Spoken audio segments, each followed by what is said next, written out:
How do you infuse humor into your public speaking, especially if it's not natural to you? Once upon a time, there was a charity event happening at Caroline's, which is a big comedy stage here in New York City. It's on Broadway.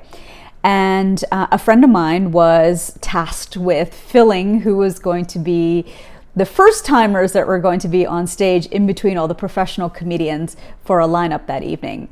And she came up to me and she said, "Joya, would you consider doing stand-up at Caroline's?" And I was like, no, like that's not even my brand. I'm a serious news anchor. She's like, "Oh, but Joya, I've heard you offline and I know that you can do this." And the thing is, I had at that point been dating in New York City for like 10, 15 years. I had a veritable war chest of stories and impersonations that I'd been doing that kept my friends in splits when I was with them. So what if I took all that material that I'd been stowing away for who knows what day and used that as my material for my 11 minutes when I was on stage at Caroline's? And that's ultimately what I did. And my lesson or my takeaway from that experience was that what if I leaked some of that Joya into my daily business reporting or into some of my videos? Maybe some of that Joya could really find its way into some of my work. Some of that levity could find its way into my work. And I've done that since. I want to share, first of all, a business case for why humor can find its way into your workplace.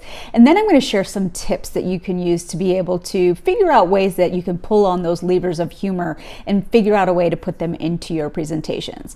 Well, number one, humor helps you to connect with your audience. It also makes you more likable. It shows that you don't take yourself maybe so seriously.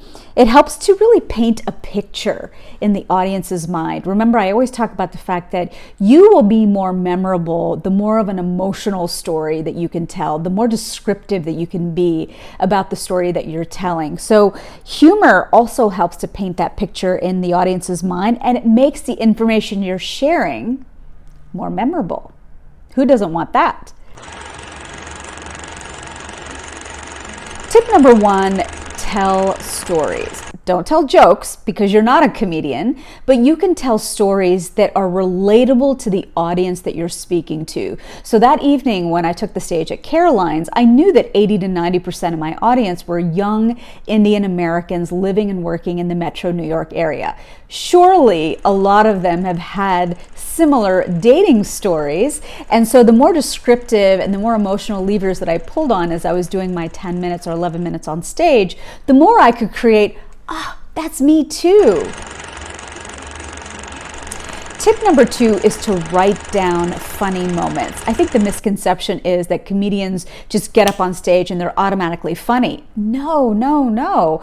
Anytime they're having ideas or funny moments, or they observe a funny thing walking down the street, they're writing all of that material down into a parking lot or a notebook. So you can do the same thing when funny things are happening to you or you observe something funny, write it down in a notebook. So much about comedy and humor isn't so much about what you say, but it's in the way that you say it.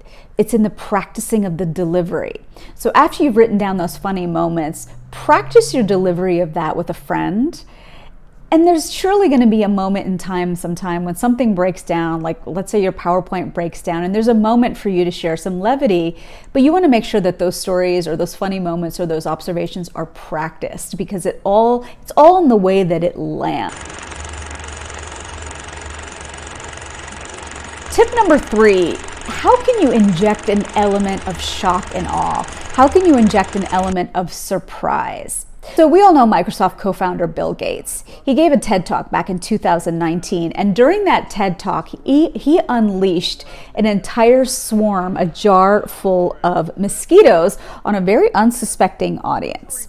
The point that Gates was making is that even though you may live in a part of the world where malaria doesn't impact you, it doesn't mean that you shouldn't care. More money had been invested into researching hair loss drugs because when it comes to baldness, it's rich men that are afflicted, whereas malaria is mostly present in tropical areas of the world where it can be actually devastating. auditorium a little bit. Tip number 4 is to use the rule of 3. I love this one. This is a quick, easy way to get a laugh because the first 2 items can be related, but it's the third one that lands the humor. So you can say, I'm decisive, I'm organized, but I am running late for this meeting. Or Chris Rock once used this trope, there are only 3 things that women need in life: food, water, and compliments.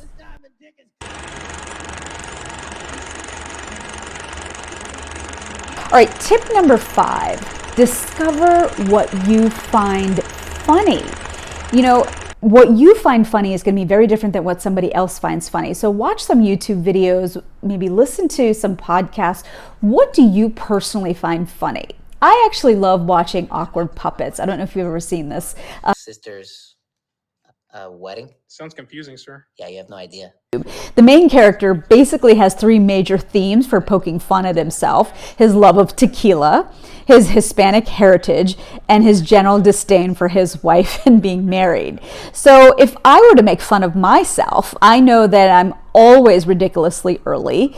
I love to plan on an Excel sheet every single time I pack for a trip, and I am not a spontaneous human being. Hey, listen, if you are someone who wants to be able to tell more compelling, emotive, descriptive stories so that you can set yourself aside in the market, really share what makes you special as a leader, and you want to be able to tell stories about it, I can teach you. I teach a public speaking masterclass. My next cohort is filling for November 4th.